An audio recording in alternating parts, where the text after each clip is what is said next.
Good evening. This is After the Revolution, a review of architecture's massive consequences. Tonight we have a new guest, Ytasha Womack. Ytasha Womack is an award-winning filmmaker, author and journalist, and choreographer. She is author, creator of the pop-futurist, Afro-futurist novel 2212 Book of Rayla. First of the groundbreaking Rayla 2212 series. Her other books include the critically acclaimed book Post-Black, How a New Generation is Redefining African American Identity. Another one is Afrofuturism. Another one another one that she co-edited is the anthology Beats, Rhymes and Life, What We Love and Hate About Hip Hop. And as a Chicago native, her film projects include The Engagement, which she directed, Love Shorts, which she produced and wrote. Ytasha is currently an editor of the cultural news site Post-Black Experience and a guest editor for Envy magazine. And she will be shooting this fall a film called Bar Star City? Yep. All right. Okay. Well, thanks for coming. Thank you. There are a lot of questions that I'm willing to ask you, but I would like this conversation to be around. I'll just wait for the noise to. Yeah. Hello. Hi. I would like this conversation to address generally the idea of organization, especially in African American culture. I'll say why, because this exhibition entitled Architecture, the Georges Bataille Architecture, Chicago and World Order is an attempt to try to see how the concept of architecture could be read differently than than the way it is actually understood most of the time, which is the production of buildings. But through Georges Bataille, he claims more that architecture is the concept by which we order reality, the way an ideological order would order reality. And the idea of organization then becomes very important to me in this prospect, because the claim, again, of this exhibition is that if there is an order that is being applied to reality today, I claim that it is Milton Friedman and neoliberalism. And neoliberalism, I would claim again that is one of the main achievements of neoliberalism would be to have destroyed the capacity of the people to organize, with union bashing and so we have been talking a little bit before together, and I was interested in this idea that came up in our discussion, which was that there would be a long tradition of African American capacity to organize. Right. How would you describe this? Right. Well, it's interesting. If you look at just Chicago in and of itself, Chicago is a place that has I would say, a unique African American community, because you have so many people whose families came up through the Great Migration. They lived in what we now call Bronzeville. So there was a lot of overlapping community for a very long time. As things expanded, people still primarily were around the South Side, a lot of the West Side, but the organizations that came through these communities were in part to facilitate survival, and came out of necessity. Chicago in and of itself is a very organized community. Politically, it's very sophisticated. I would even say in terms of the layout of the city, it's highly organized. It's very much on the grid. People from Chicago who go to other cities and they're driving around, they're just thinking, oh my God, they're looking for this grid, right? But Chicago's had a long history of union organizing. And with respect to Black communities, it's, they're just you have the fraternities, you have sororities, you have churches, you have a host of civil rights organizations. And beyond some of the larger entities that we know, I think you had, a lot of smaller groups of people who had their own philosophies and ideas and would come together and create very systemized organizations. So I just think it's, for some reason, sometimes when people look at our community, there's not always this understanding that you have a very long tradition of people being highly organized. And I think the politics of the city kind of lent itself to that. But I think it's strengthened even more because you had this high overlap of people who were coming here for opportunity through the Great Migration, of course. And, they had a wider range of freedoms. And in so doing, we're able to create some organizations that, in a lot of cases still exist today. So what kind of organization are we talking? Well, I would say just the range of them. I mean, you can start with, fraternities and sororities. They came out of colleges, but most of them are 100 years old. So, they're national organizations, but even, if you look within the city itself, I think the home base for the AKAs is here in Chicago. And that was an entity pretty much created to be able to facilitate more, to be social activists in some ways. Obviously, they had a lot of society kinds of events, but there was a big community service component.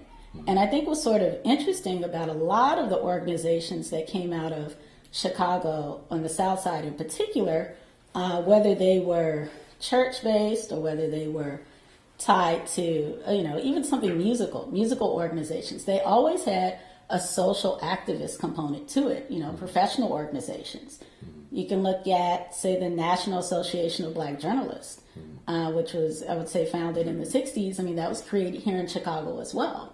But that was an outgrowth of the Chicago Defender being here, right? And then you had other black newspapers that existed as well. The Chicago Defender was, well, it still exists today, but for a very long time it was a daily newspaper, and it was around for, I would say, almost 100 years. So, there's a history there of being able to, disseminate information, to be able to work across interest or party lines, to be able to get things done. Even if you look at like the church sector, there's a church in Chicago, like one on every block almost. I'm exaggerating a little bit, but whether you had a lot of your first mega churches came out of Chicago, not to mention, you have a lot of smaller churches, but within those are families. So you go to some churches that could have been around for 50 years. You have 2, 3, 4 generations of families who've all known one another. And even if they, you have different entities that break off and do other things, there's still this relationship there. That's not to mention high schools. When you're in these somewhat segregated situations, people are going to the same high schools, they're going to the same elementary schools, dance schools, et cetera, et cetera. And a lot of them were run by African Americans. They were heavily populated by African Americans. And I don't know, even citywide sometimes, if it's always recognized how these entities are such a big part of the community.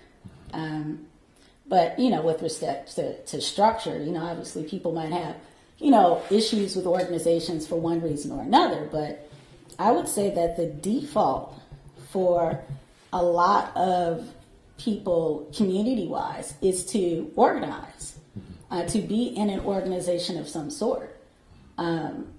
Just in part for identity, but in part to just sort of navigate the world. And so, one of the reasons I'm asking this also is because, in this exhibition I refer to a book that we talked about, Max Weber's Protestant Ethics and the Spirit of Capitalism, in which basically he claims that there is a particular sociology of Protestantism, which through the doctrine of predestination, the Protestant people would then have to have success in what they're doing in order to know exactly what they're supposed to be doing on this earth. But then another structuring point of Protestant belief is that you should not show off, and so then if you make money but you don't spend it, then it generates capital. And so a particular kind of ideological framework i.e. Protestantism, then generates a particular kind of way to organize, and it's part of a deep culture. And so when we're talking about the capacity of, or a long tradition of African American to organize, to structure, do you think that where would this come from? According to, do you think it's really based from after the like the new story of African Americans once they are in the U.S.? Is it brought back from Africa? Is it one of the remains of the deep anthropological structure that remain despite this big violent process? Or where would you originate it in terms of maybe an ideological, deep psychoanalytical framework of the people? I would say it's a desire to form connections. I think with, if you're looking at people, say, coming from Africa, and then you had the transatlantic slave trade and, many of the things that took place, there was a strong desire to connect along family lines and to create community in the face of, a lot of incredible challenges which undermine community. So I think when people had obviously more opportunities that they fought for, no doubt, which came from people being organized. A lot of it was a stance, a statement of resilience, but it's also a desire to connect and to be able to create your version of how you feel your community should exist. So I would probably also say it's also an effort to define your life. Especially looking at, say, the background and the history of how people really came to the country, just in terms of the transatlantic slave trade and so forth, and the slave experience. When, as people fought to have more freedoms, with that, there's a real interest in defining who and what you are. And so as you define who and what you are, you look to different organizations to be able to express that.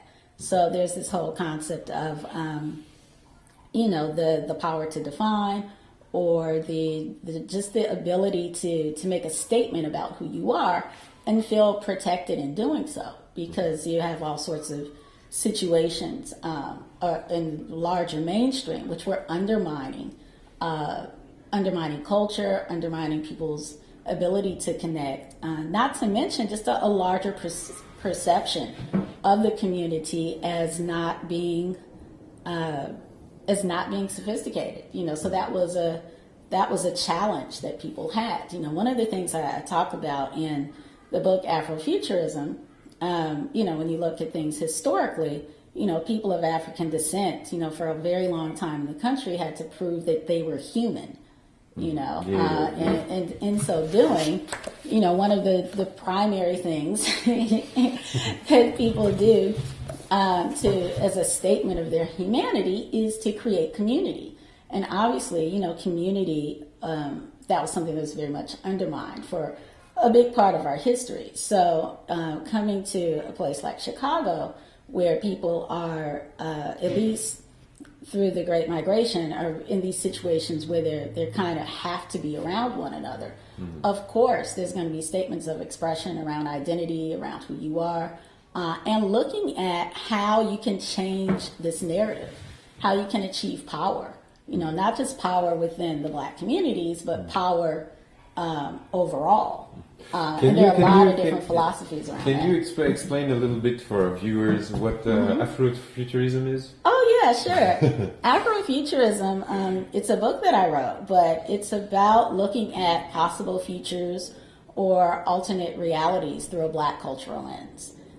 So it covers the arts, it covers, it can be a way of self-liberation, but it's a concept that a lot of people are very excited about. So if you look at, sci-fi writers like an Octavia Butler, all the way to, artists like a Sun Ra or Janelle Monáe, they all engage in what we now call Afrofuturism.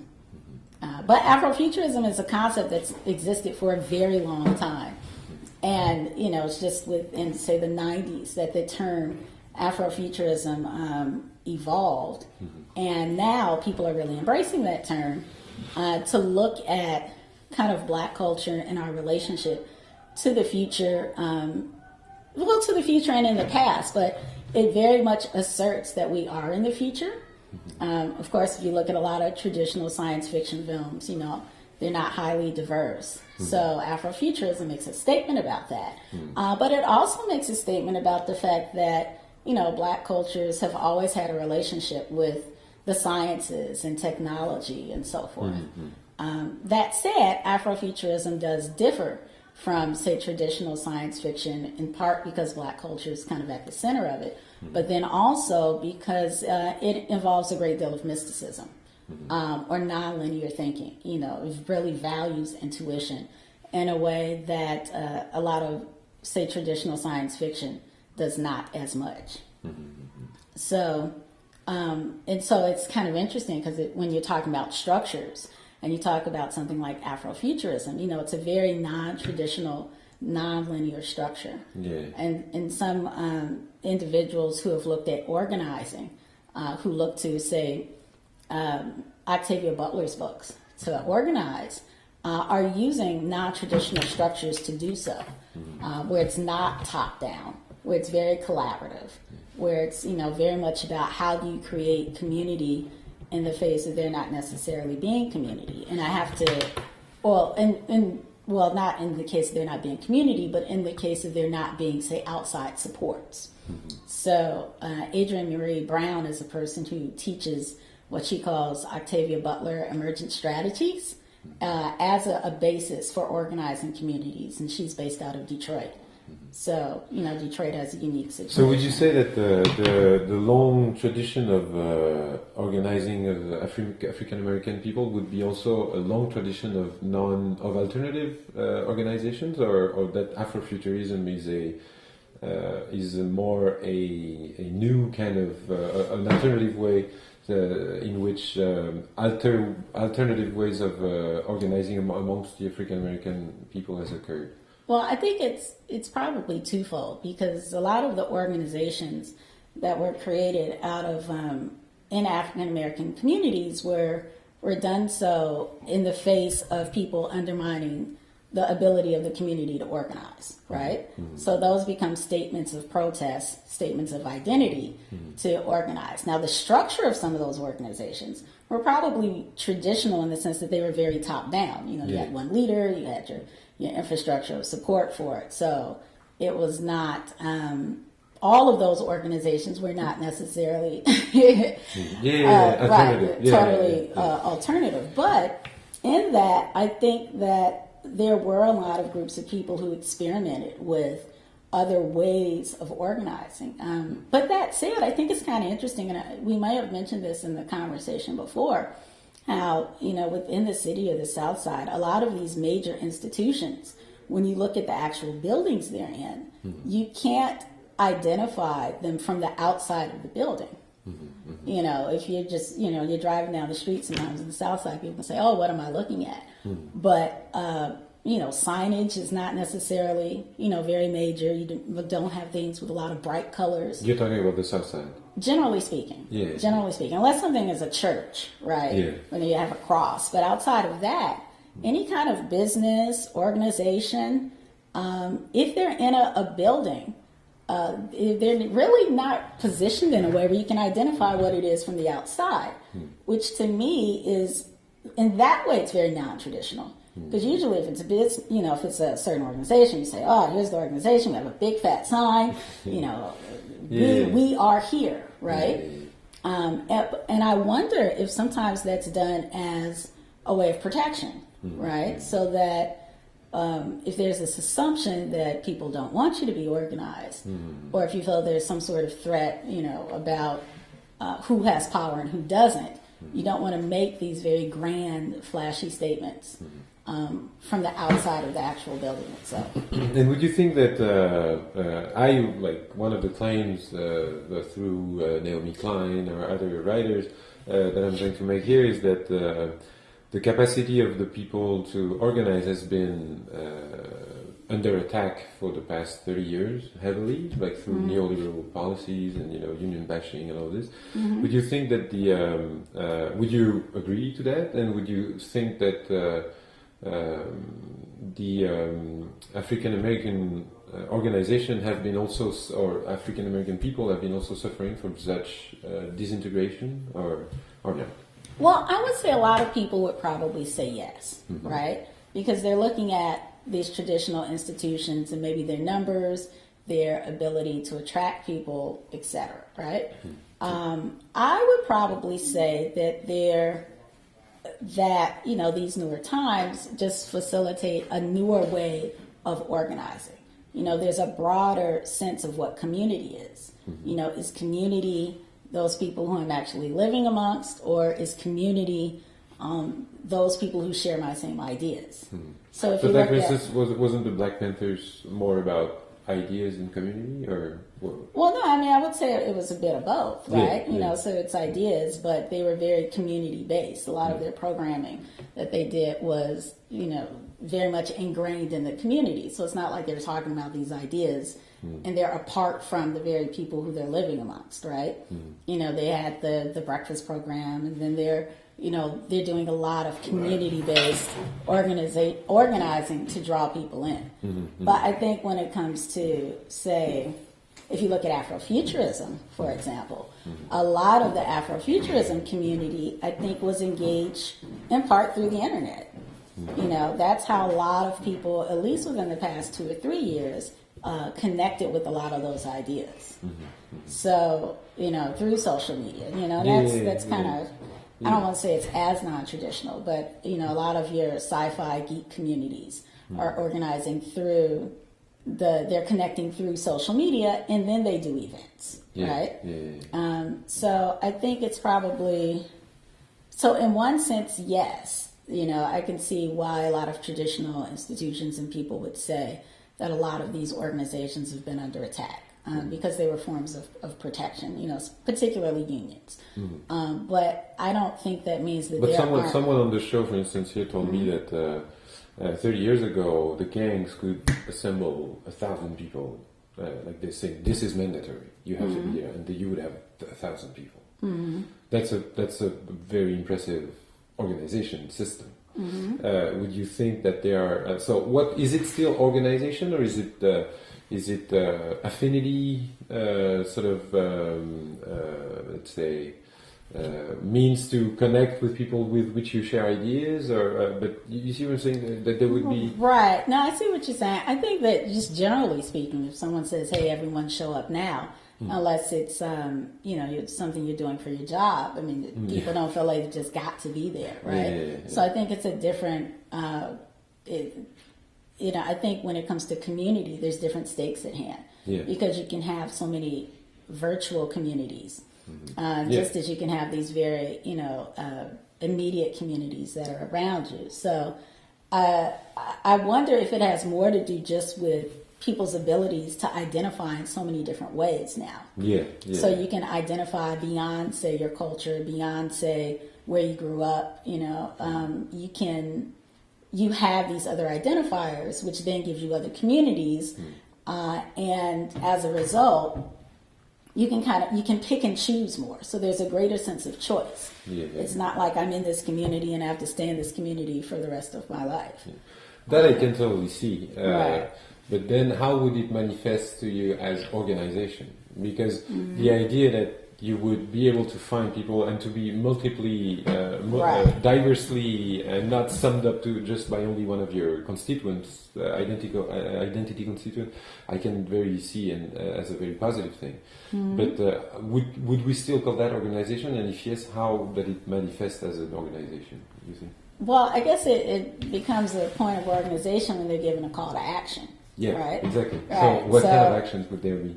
Well, I guess it would depend, because I still feel like there's a lot of these traditional organizations that we mentioned before. I think they still have a lot of influence. Well, I'm going to speak within the African American community on the South Side, right? Because you still have these long-lasting relationships and connections. So if someone is asked to do something, there is a desire to do so.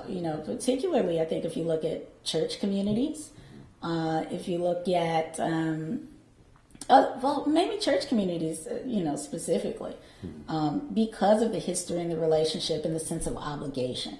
Now, there might be other communities or organizations you're a part of where there's just not that same sense of organization, right? So if it's a professionals group, right, and and someone says, "Oh man, if you need a job, yeah, sure, someone can give you a reference for that." But if you're saying, I need a place to stay, that's kind of within the confine of what they're talking about. But then, so I guess in one sense, there's a lot of traditional organizations, I think, that still have very entrenched roots that I think kind of balance off some of the shifts, at least within the South Side, of Chicago.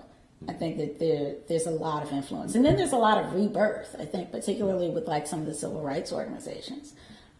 If you look at the Urban League and, a lot of the work that they're doing, maybe there was a certain period where there were more challenges and now there's a different engagement, in part because people are looking at this, the social media and the marketing and how you engage with other audiences. So how you create that relationship when there might not necessarily be an established relationship. So yeah, in that sense, I think that they're very much relevant in the same way. But as an individual, I think at some point, either you're a community person or you're not, right? Either you want to be a part of something larger or you don't. So if you don't want to be a part of something larger, then sure, you can step away and feel no relationship to anything. And you have the freedom to do that. Whereas maybe 30, 40, 50 years ago, no, you couldn't just step away. You couldn't step away from some of these entrenched organizations. You were always a part of them. You would always, they could call you in at any point in time and you would have this sense of duty. For one reason or another. So there's been a lot of talk about recently, since Freddie Gray and all, the relationship between the fact that Obama was elected, which was seen at least from the outside, from the US, from France or from Europe, you say, well, this is post-racial, I guess, so it would be seen as but then we would see a lot of young African American being shut down by the police, or very much so recently, or at least that we know more about it than we used to. I guess I think, right. Does it seem? And there's also that book recently by Ta-Nehisi Coates. There's this pressure that is put back onto or that is more visible, the violence that is put on the African Americans in the U.S. Did it bring back to? Did it help? Did new organization rise, or did it did something happen? Well, I think social media and the internet is very fascinating. Because it gives people who didn't traditionally have access the ability to voice their concerns and to connect with people who wanted to connect with their voice. So, the Black Lives Matter movement, for example, it was a grassroots movement, but, it was also very much facilitate a lot of connections online. If you look at a lot of the petitions that are put together, they're very much online. So before, if there was a shooting in a particular city, if your local media didn't cover it, then only the people who were in that neighborhood knew that it took place, right? Now, if a shooting takes place, if people feel that it was unjust, they can tweet about it, they can take pictures, they can become their own journalists, they can post it in their blog. And if there's so much conversation, it then forces local or at least national media to then cover it. Constrain it to, Right. Now they have to report on it because so many people are talking about it. And that's new.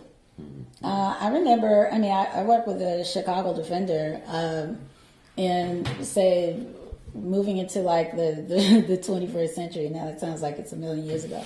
But, and there are all sorts of stories that, this is before the internet was really taking off. Social media certainly wasn't ingrained. There are a whole host of things that we were writing about that local media simply was not covering. And, we're not talking about 100 years ago. We're just talking about, a little over a decade. So, and there was not necessarily a way for that story to go beyond the city itself, right? So, but with the internet, anytime someone sees something, they can create their own stream and their own narrative. And it now forces more traditional media outlets to catch up with that storytelling. And I think that at least in terms of people who feel like they have not had access, that changes everything. Yeah. And so, like for instance, the Black Lives Matter, does it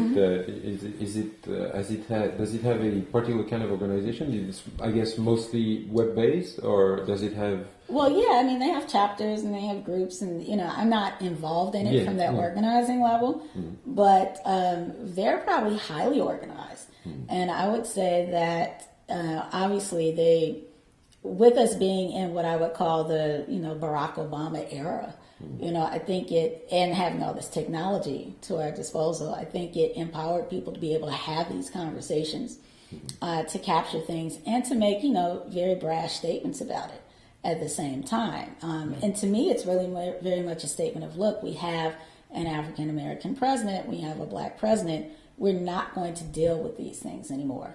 We're going to tell these stories and continue to tell them until something is done about it. So obviously, the things that are taking place now is probably way less than it was, say, 50 years ago. The difference is that everything, or at least a significant number of those things that take place, are reported on and can become national news or international news. And that's very in real time. So I think that's very significant. So you also, I mentioned it in the beginning, but you wrote a book called Post-Black, which I did, which is not post-racial, which I always have to explain to people. But Post-Black was very much about looking at looking at identity and how some things were sort of shifting within Black culture, moving into the 21st century and, ultimately leading to Barack Obama's presidency. So I was a journalist writing for a lot of Black publications over the past several years, and leading up to the time of writing the book, there would sometimes be this frustration around what's a Black story, or what does an audience that's Black actually want to read. So, I remember working with one editor, and I mentioned this in the book, and, they were, before holistic health became like this exciting buzzword, I was writing a story about, it was a clinic that was offering holistic health services in Reiki. And the editor at the time said, Black people don't even know what Reiki is. Why would you talk about this clinic that's providing these services, for free? And I believe it was to people who had all kinds of health challenges. And I'm thinking, well, gee, if this is something that helps people, even if it's supposedly non-traditional, why would you assume that Black people wouldn't find it engaging? And this is within a Black publication. So there was sort of this tango dance of sort around what does an audience want to read, right? What do they want to know about? And the reality is, Black populations are very diverse. So they want to read about a whole host of things. The same argument, for a very long time was championed around science fiction. Black people don't read science fiction. Black people don't write science fiction. It's like, what are we talking about here? And now, of course, with Afrofuturism, that's a statement around the fact that you have a lot of, people of African descent who are engaged in science and sci-fi. It's just about how people connect to it or why they connect to it. So this whole idea of a narrative about, Black identity, what it is, what it isn't, I think because it was an identity that was very much kind of placed upon us, in By who? By, do you mean by the white power structure, or well, by pretty much. I mean, even calling ourselves black was very much a statement of identity, right? Yeah. And then later, at least in the United States, using the term African American, wanting to make sure that there was a statement about our connection to Africa. These were all outgrowths out of how we came to the United States. Generally speaking, how a lot of people's families who were black came to the United States through the transatlantic slave trade. So, and in that there was, the whole concept of what black is and what white is. These were ideas that didn't exist before the New World emerged. Right? People identified with their tribe, or they identified with their ethnic group, or it was a different sense of the whole idea of the nation state was a little different. So race is very much a social construct. And I think we, people of African descent have been negotiating that in terms of asserting who they are versus definitions that were sort of placed upon them. Thus some of the name evolutions, and thus, this whole concept of our wide range of diversity within the culture. And so when you, so that post-black book, seems to echo even more now that I've heard you talk about. But the postmodern, the idea of postmodern, right? That there would be postmodernism being this idea that this is the end of grain narratives. But in the postmodern idea, there's also this. I'm going back again to this idea of organization.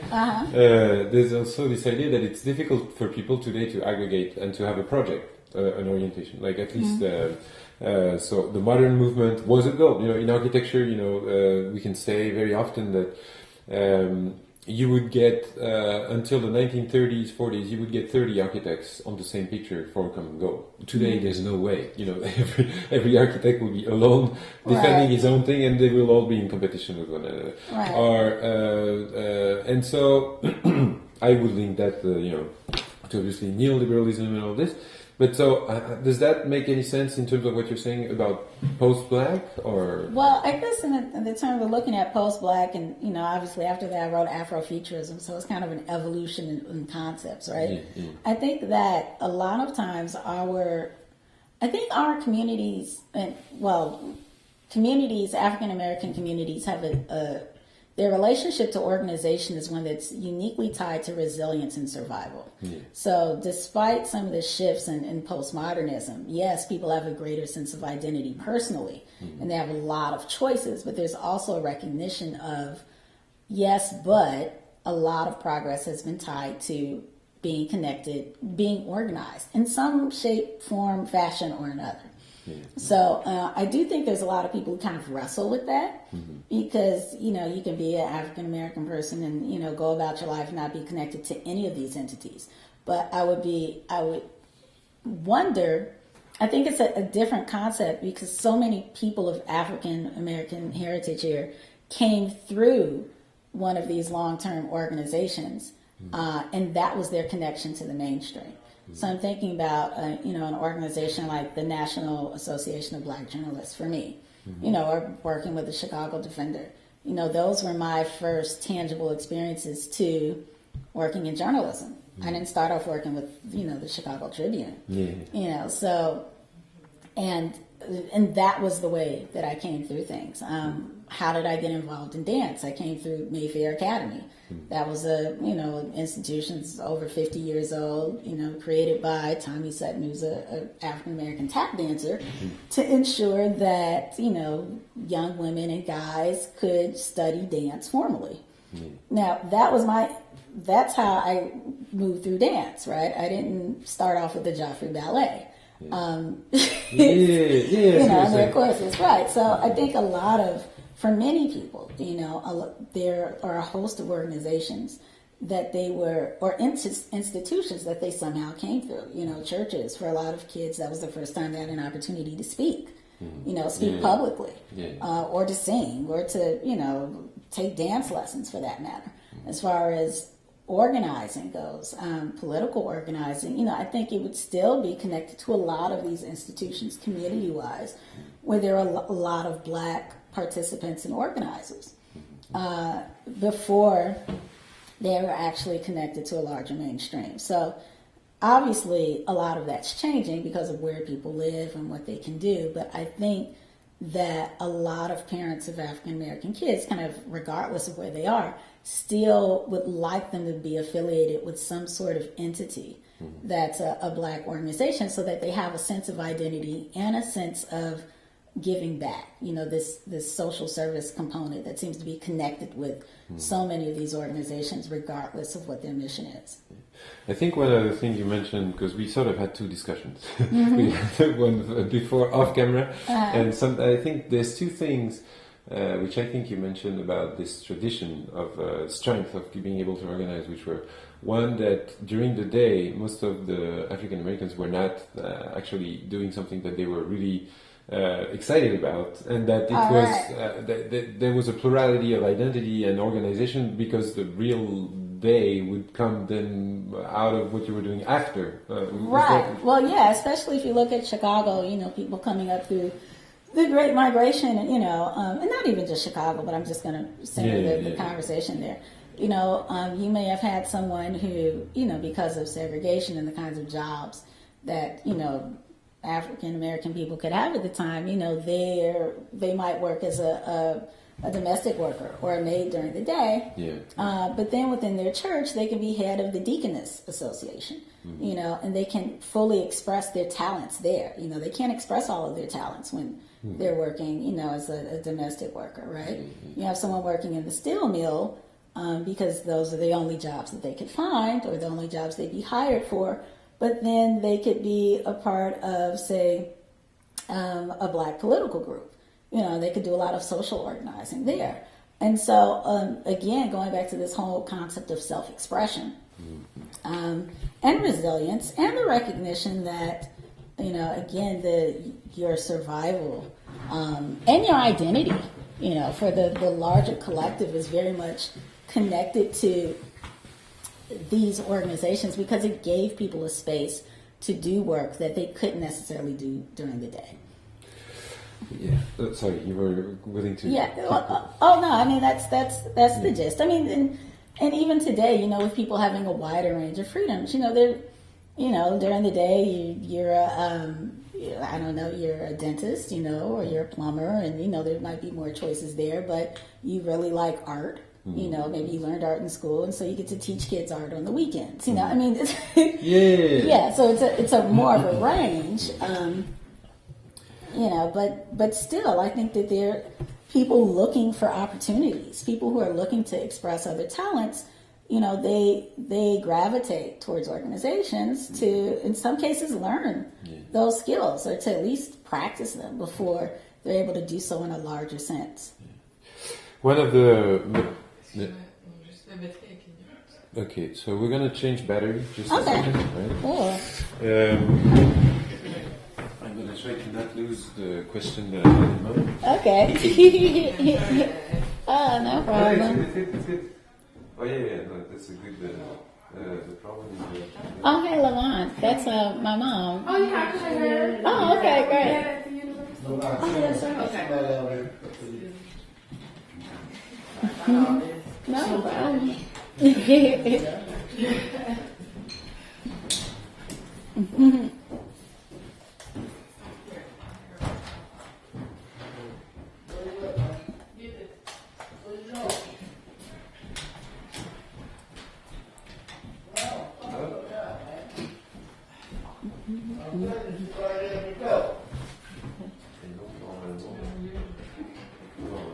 Yeah, Lavon lives right next door. She lives right next door. Yeah. So we're back up again. Oh, wait. Let me put this back. Sorry. Well, if you want to do something, we can No, pause. no. We're off camera, so. No, C'est bon? Okay. So we're on camera.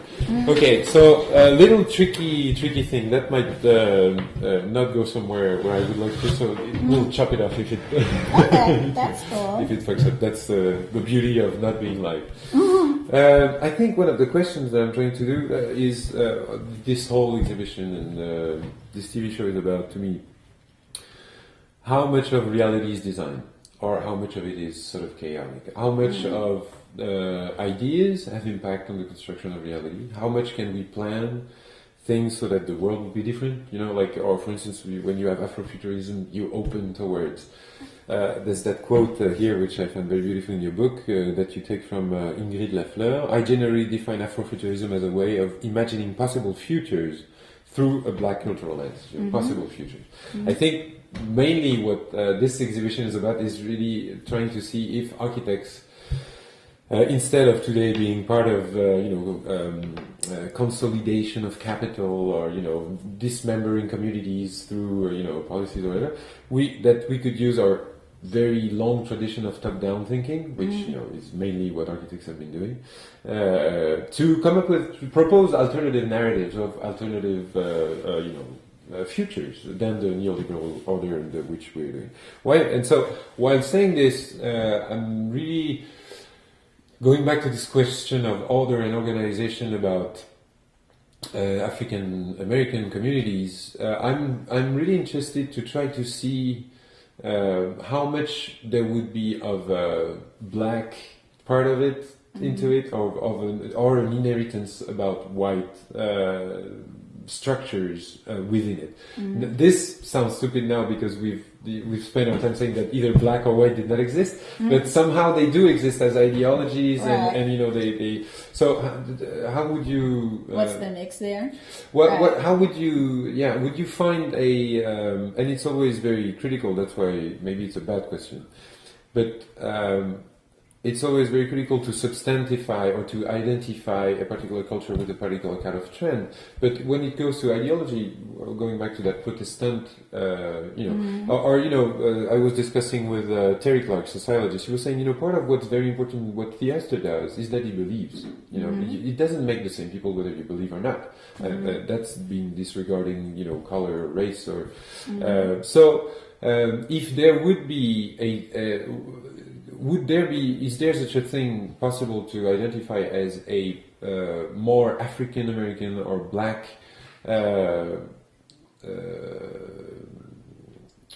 type of organization or mental framework of organization, in the same way I guess you were starting to say about non-linear or non... Right. It's an interesting kind of focus because I think, and we had mentioned this, African American culture is uniquely American. Right. So obviously there's a lot of ties to the African heritage, but a lot of that was remixed, once people were here, and then expressed in part through the different European groups and Native American groups that were here as people kind of evolved. Yeah. I think a lot of the structure for a lot of these organizations, maybe in one sense, generally speaking, was, Eurocentric in terms of, or very westernized, let me put it that way. Westernized. To some degree in terms of the top-down concept of things. I do think, though, that, particularly with Afrofuturism, there is this real question of looking at other sorts of alternatives and how they function, right? With respect to the structures and how people sort of operate. I think that when you look at some of these institutions and organizations, I would probably bring up that the reliance on intuition with some of these institutions, not that it's always vocalized, but I think people are probably culturally more open to using that as a guide for how to do things, right? So in westernized frameworks of how you would structure something, there's always a plan. Yeah. You have the plan. You follow the plan. Architectural. And we're all taught that, right? You have a plan, and when you write, you have to have a plan. Right, and then you look at other institutions, particularly certain civil rights institutions. In some cases, you can even look at the Rainbow Push Coalition, and how someone like... I'm not familiar with this. The Rainbow Push Coalition. Oh, yes, you are, with Jesse Jackson at the okay. Right. Sorry, I didn't know that. Right. So, people often talk about how he's very much moved to address various issues, right? And those various issues may or may not necessarily, people have to adjust as he chooses to kind of move with these issues. Well, I would say that some of that is probably, and I'm speaking for him, I haven't asked him this question, it's very much guided by intuition. I think about like a Reverend Johnny Coleman, who was over Christ Universal Temple. That was one of the first mega church that came out of Chicago. And she, right, yes, because Chicago's so wonderful. But, and Rainbow Push Coalition was founded right here in Chicago too. You have to share that. But, she was very much a person who operated on intuition. And her staff had to make adjustments to be able to do so. So I think that there's more of a understanding, and I'm speaking generally here, around a certain kind of flexibility, where embracing that, there's more acceptance around embracing a certain flexibility to move forward. And so the organizations, generally speaking, are probably structured in a way where you have maybe one person doing 4 or 5 different jobs. And someone can say, well, is that person qualified to do that job? And you say, it's not about are they qualified, it's about this needs to be done. They'll figure it out, right? So I think that there's a flexibility around working with a wider range of people, some of whom may appear to have talents in certain areas, but if they don't, there's the thought of, hey, if they're here in this group, we're going to find a role for them. Because we have to get this job done, right? As opposed to, they're not qualified. Right. And even in terms of working with certain organizations, certain Black organizations, locally, there seems to be, when you start talking about this whole concept of who's qualified to do what, there's a bit of a resistance there. And I think some of that, comes from sort of this tradition of you did have people who were domestic workers, maids during the day, who were then leading usher boards or who were heads of major, women's societies, right? And so what are you saying? Because she has a certain job, she can't be highly organized and run. Yeah, because every person would be the demonstration that you could do both, or that what your title would do would be very much limited compared to what you would actually do. Exactly. And, and so that's, with that, I think that there is this sort of openness, generally speaking, right? Now, obviously, people have a wider range of opportunities to be able to learn a host of things before they get to an organization, right? They can learn them, generally speaking, but not all the time. You still have a lot of people who, because of a whole host of challenges, maybe didn't learn certain things in school, but that doesn't mean they can't get it and learn it in a more traditional, organization. So I think that exists. And I would say, I don't, is that African specifically? Is that, tied to this whole narrative of, we need people, so we're going to find something? Or is it more about everyone is of value? And we're going to respect that everyone is of value and find a place for them here. I think about, again, some of the range of services that certain organizations provide, and it's completely out of scope of what it is they're designed to be doing. But because there's a need for it, there's this, like I said, kind of this service support dynamic to a lot of traditional Black organizations that I think is always connected to this idea that, as a community, in order to continue to challenge racism or to, challenge a lot of isms, generally speaking, you have to be organized in some shape, form, or fashion to do so. There was another question I had in mind, but it just skipped my mind. Hold on, it's going to come back. It was about the left. Hold on. I'll chop that off. That's right. We just can vent for a while.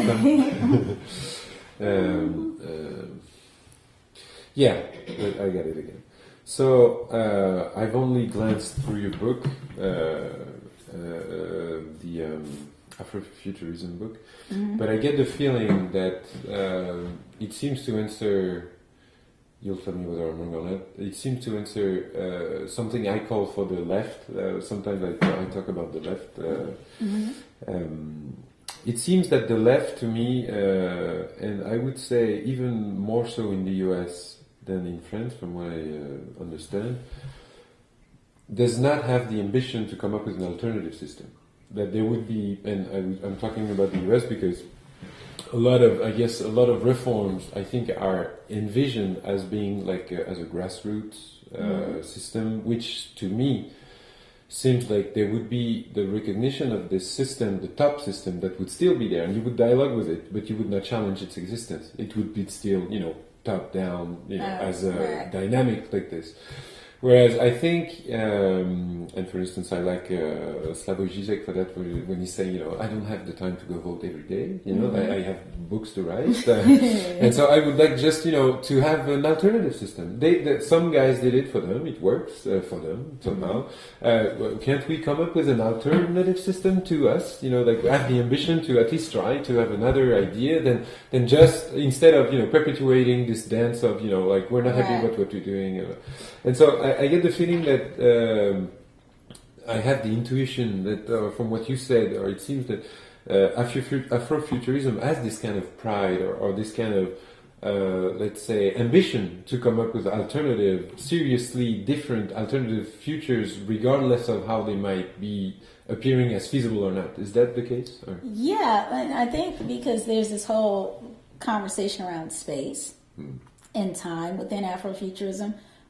When it comes to concepts of time, one thing that kind of separates Afrofuturism from, I guess, kind of Western orientations around science or sci-fi is that, the concept of the past and the future are very much one. Yes. It's like everything's happening at the same time. And you have other, maybe spiritual practices that point to that sort of concept.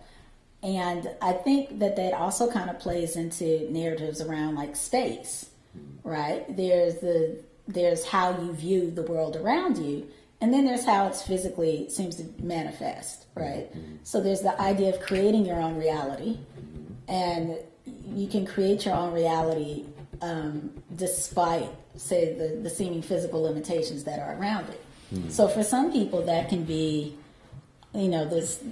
You could say, oh, are they living in an imaginative world if they're choosing not to see the things around them as they're supposed to be interpreted, right? Mm-hmm. So if you live in a neighborhood that's very challenged for one reason, you're supposed to accept that it's a challenged neighborhood and, embrace that you're in that and you see yourself as a person navigating through it, right? Mm-hmm. Or if you look at it differently, as many people do, if they're residents of it in some cases, how does that change how you perceive yourself and how you ultimately navigate?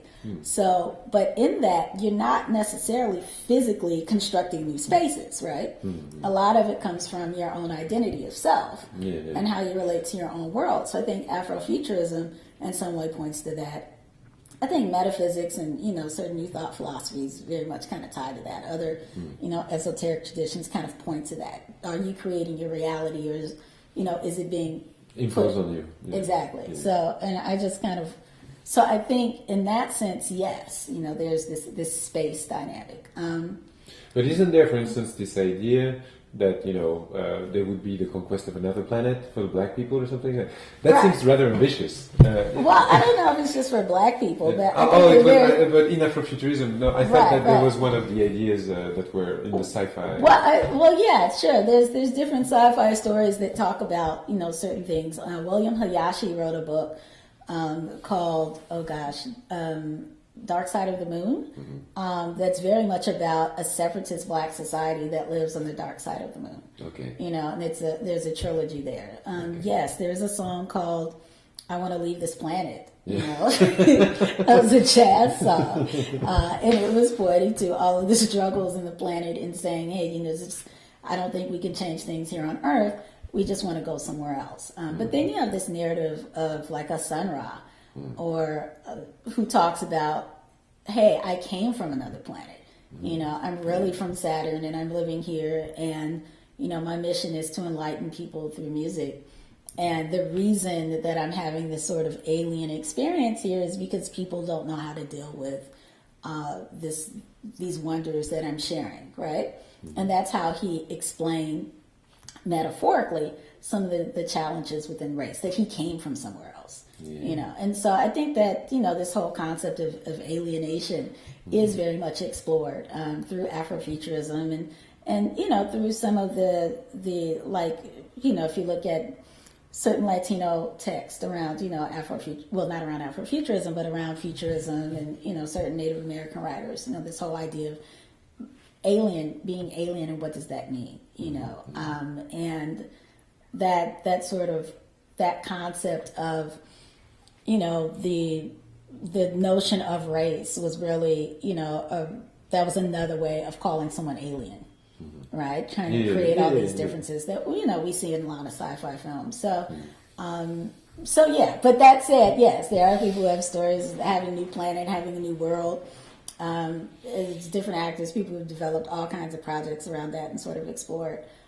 But I think, but that again points to, you know, the ability to sort of determine your own life, create your own culture. What sort of spaces can people create if they're totally free to do so? Because like it's funny, like, you know David Graeber. I don't believe so. He's one of he's an anthropologist. He was part of he's the one who apparently came up with the sentence "we're the 99%." He was part of Occupy, and he wrote extensively. And he's a bit like Zizek. He's a weird guy, you know, like, but he's very interesting. And he has this sentence like he's an anarchist, but and he always said, like, if you want to start to be an anarchist, you just have to act as if you were free, you know, which is, you know, self fiction that seems to echo what you were saying, like, right. But it's a fiction that actually, if you start with the assumption that you would lie to yourself, but in fact you might actually become you might become it, because it's actually a fiction that might be imposed on you too, that you accept, or something. Right. No, I agree totally, because people, I don't think you know what concepts of limitation you have until you start viewing yourself as totally free. And then you look at what you wouldn't do or what you would do. And of course, sometimes race and culture can play a big role in that. But beyond that, you know, just how people, the limitations that they have around themselves. You know, one thing that makes Afrofuturism kind of interesting is that for people of African descent, they get to challenge their notions of who they are, right? Or who they've been told that they are. But that, again, translates to everyone, right? You know, if you're a person who's not of African descent, you know, and you're thinking, gee, why don't I know about the different contributions that people of African descent have made to science? You know, people are, you know, so you're still challenging notions, because we're all given these storylines and narratives about who someone is, if they're black, if they're white, if they're American, etc. So yeah, I can totally see, you know, I think the concept that you mentioned, but so totally relates. Is there a plan in Afrofuturism? Well, you know, I think as a projection towards, or is it what? And again, you're saying that there's no future and no past, so I guess it's intuitive expression. But does that question even make sense? No, I understand what you're saying, but I think what people are sort of exploring is this notion of expression, right? And who am I beyond, you know, the concepts of race, gender, you know, sexual orientation, etc. Who am I beyond nationality? You know, am I a cosmic being? Okay, if I'm a cosmic being, you know, that's very much like viewing yourself as a free being. How do you live a life? And if you view yourself in that way. So I think the plan, if there is one, is, you know, kind of one that's sort of evolving for different individuals. From a fan standpoint, it's just about, hey, we want to read more sci-fi and see more comic books, and, you know, that would be great. You know, in another standpoint, I think it's about people wanting to kind of claim this non-linear way of thinking and see how can I incorporate that into my life and operate within the society. You know, how can I find that sense of balance? And that probably, you know, the idea of using your imagination for a personal change, personal evolution, or even a larger social change, I think is one component. But I think the other is, you know, people connecting to nonlinear ways of thinking and not quite sure how you express that And I think Afrofuturism is helping to create a framework for people to feel more comfortable to talk about these things. It was interesting. I did a kind of a workshop, and I was talking to different people, and we were all talking about Afrofuturism, and you had people in the room, and they were. I just kind of asked a question out of the blue, and you said, "Oh, well, have any of you had experiences where you felt you were connected to other times, or you had some other relationship to time?" And there was one woman who told a story that she thought kind of connected to like a past life experience. And then there was another person who had a story. And there was another person. I said, how many people in this room have these sorts of stories? And, 80 to 90% of the people in the room raised their hand. Now, to me, the fact that 80 or 90% of the people raised their hand, that's one thing. The fact that they admitted it was something else, right? And then trying to see this relationship between, these time and space and who they really are and how they're interconnected in, say, this cosmic sense, wanting to use that in very practical ways to navigate the world, I thought was an interesting statement about identity, self-expression. But, beyond that, this is strange because going back to Georges Bataille, I think, and I sent you the text where you can you have an idea of it. There's a strong tie, I think, in Georges Bataille between cosmic, the concept of the cosmic, and linear thinking. Right. Whereas basically you're talking about an alternative cosmic being, which would be non-linear, right? Somehow. Let me, because what Georges Bataille says that basically it's even through the concept of architecture that we can think the totality as a whole, and that's why God is the great architect. Or that's why every system of thinking has foundations, or that's why even the model to represent the cosmos was a vault. So every time the world has meaning, he claims, we default to architectural metaphors because the architecture provides the framework for to think totality as a whole. Right. And somehow you are both talking about the two same concepts. Well, because for him, the cosmic would be this idea that there's a planet, so everything is connected, and then some guy is at the center of a circle, and it all makes sense. Right. But you're talking about the cosmos in which there would be no or alternative to linear thinking. No.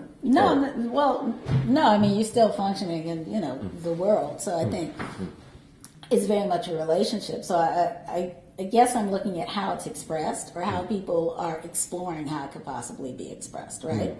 But in that, I mean, if you look at Bataille and some of the concepts that he was mentioning, everything that we create, through science, through architecture, through art, is just a replication of nature and the processes that already exist. Or of an understanding of it. Right, our understanding of it. And so sometimes, you could just wonder, well, gee, is there a way just to plug into nature? I mean, do you need to? And I'm just speaking kind of generally, right? Do you need to create some of these structures in the same way if it kind of already exists? Maybe you could just tap into it, right? But all of that said, I mean, I just think it's really interesting, the systems and frameworks that people have, physical and non-physical, and how you negotiate your ability to move throughout the world looking at those systems, So I think for Afrofuturism, while the concept isn't new, looking at having these conversations as to how it can be practically applied, for some people is new, right?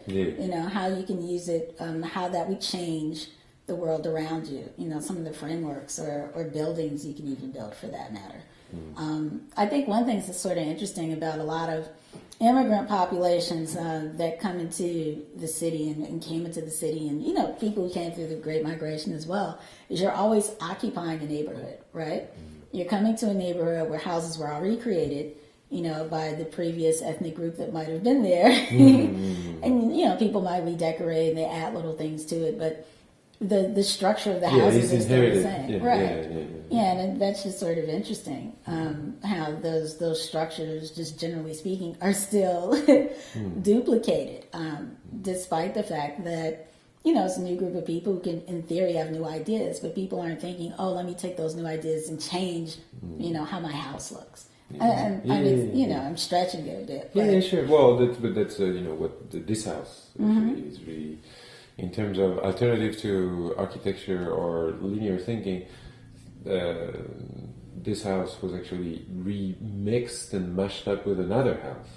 That was it was a barn, and Ytasha took elements and mixed two houses together, which I think that's a wonderful alternative to linear. But you can't have a plan when you have parts that you just need to see whether they fit or not. Right, right. So, but anyway, that's a way I think in which he actually succeeded to transform the architecture instead of redecorating it the way I guess we all would usually do most of the time. Right. Now, and that's really exciting. I mean, just for people to feel that they can sort of do that. Like, hey, I don't need a bedroom.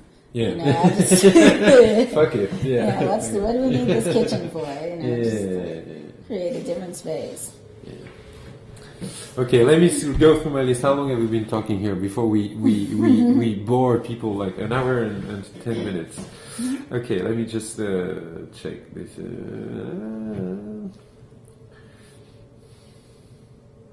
Well, for me, I think I've covered it, but now we can open it to the audience.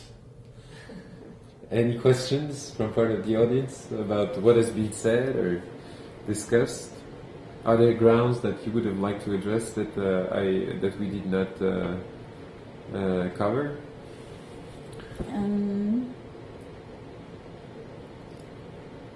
Well, just one thing. I think, and I don't know if I shared this, when we were talking about organizations, I don't know if there's always a recognition of just the value that a lot of the organizations within the African community have had for the resilience of the community, for the lifeblood of the community, of course, for the survival of it, but that these organizations and systems very much, were lifelines.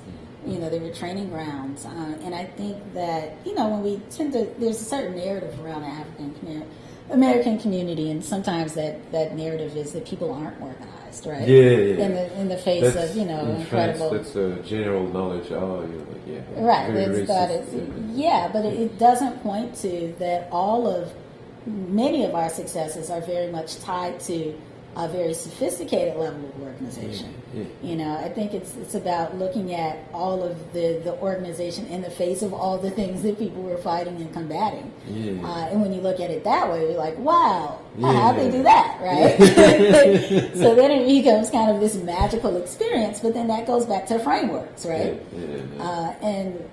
And people, for a host of reasons, choosing not to look at it that way. These organizations, whether you're talking about schools, religious institutions, social service groups, they were very much created.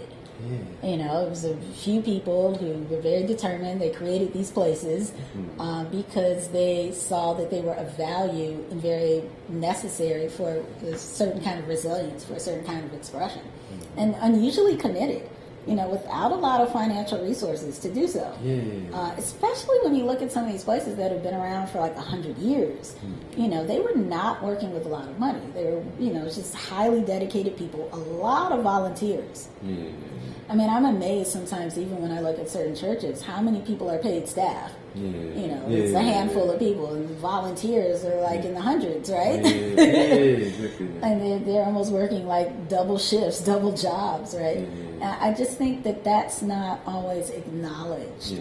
And I think that's the very reason why I wanted to talk about organization, because I'm fascinated by it, and so I'm very, very happy that you say that, because it's true that I don't know, I did not explain this, but it's really fascinating. This extreme the expertise in organizing and mobilizing in a large variety of forms. Particularly when it comes to social justice. Particularly there. I mean, it's almost automatic.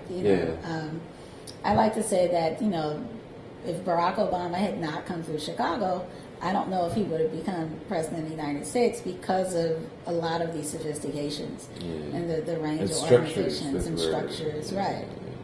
Yeah, and that goes back to that very first question that I was asking, which is at least this architect. That's really, I guess, the way to sum it up a bit. I'm really wondering again, what is the architecture of the black type of organization? What is its DNA? That's really what I'm that's what I I'm know, really and that's something I probably have to explore. yeah. No, but I think that's what right. we've been doing. But I think Right. because I think there's a specificity about it, and you touched about it, like even like the fact that there's this energy of volunteers, for instance, or like you've covered a lot of aspects of it, but it seems that there's really a singular architecture, which somehow seems to be an alternative to this top-down architecture that Georges Bataille is describing, and so it's the entire. Maybe the solution is there for the problem that he asks. I think, so that's why I'm very fascinated by it. All right, so we're gonna wrap it up here. Thank you, Ytasha. Thank you. This has been fun. I appreciate this. Thanks a lot. Yeah, and tune in. There will be more.